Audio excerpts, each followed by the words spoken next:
नमस्कार, आप देख रहे हैं पंजाब केसरी। मैं आपके साथ हूं ज्योति शर्मा।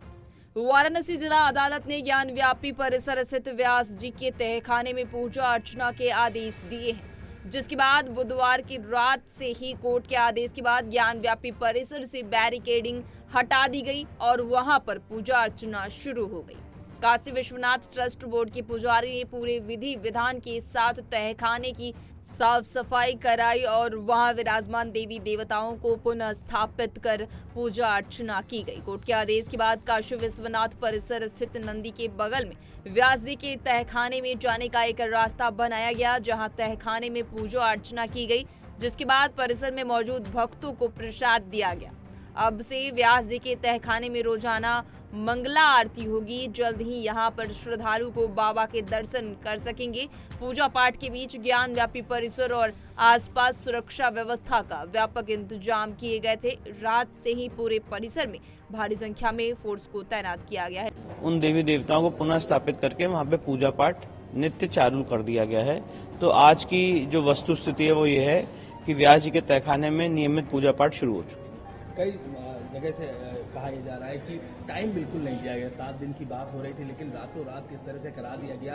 जो दूसरी अपोजिशन पार्टी, उनको एक तरह से अपील करने का भी मौका नहीं दिया, उसको कैसे देखते हैं? जिस तरह से रातों रात बिना कोई रिटर्न ऑर्डर के पूजा रोकी गई थी, एक अन्याय हुआ था।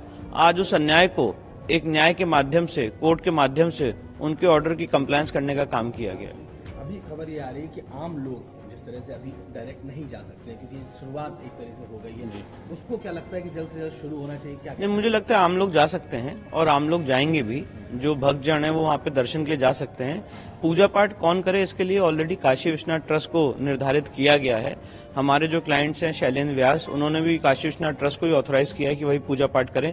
और जब पुजारी पूजा पाठ करता है तो भक्तजन उस पूजा पाठ में जरूर सम्मिलित होते हैं, तो वो भी कार्रवाई होगी आगे। खुशी है कितने सालों बाद एक तरह से? नहीं, बहुत एक इम्पोर्टेंट जजमेंट था कोर्ट का, और मुझे खुशी ये है कि राज्य सरकार ने इसको इमीडिएटली इसका कंप्लायंस किया।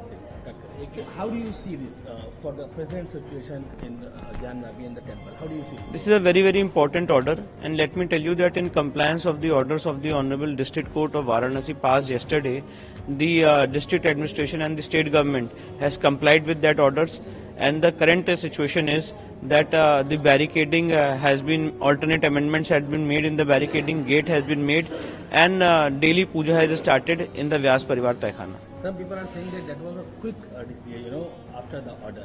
How do you respond to that? It was very quick for one state government to stop the puja, and so it is very quick for another state government to comply with the orders of the court. Court के order आते ही जिस तरह से रातों रात तहखाने में पूजा शुरू हुई है, इस पर विष्णु शंकर जैन ने कहा कि जिस तरह से रातों रात बिना कोई लिखित ऑर्डर के जरिए व्यास जी के तहखाने में पूजा रोकी गई थी और अन्याय हुआ था, आज उस अन्याय को एक न्याय के तरीके से कोर्ट के आदेश के जरिए पूरा किया गया है। खबरों का सिलसिला लगातार जारी है। देखते रहिए पंजाब केसरी। नमस्कार।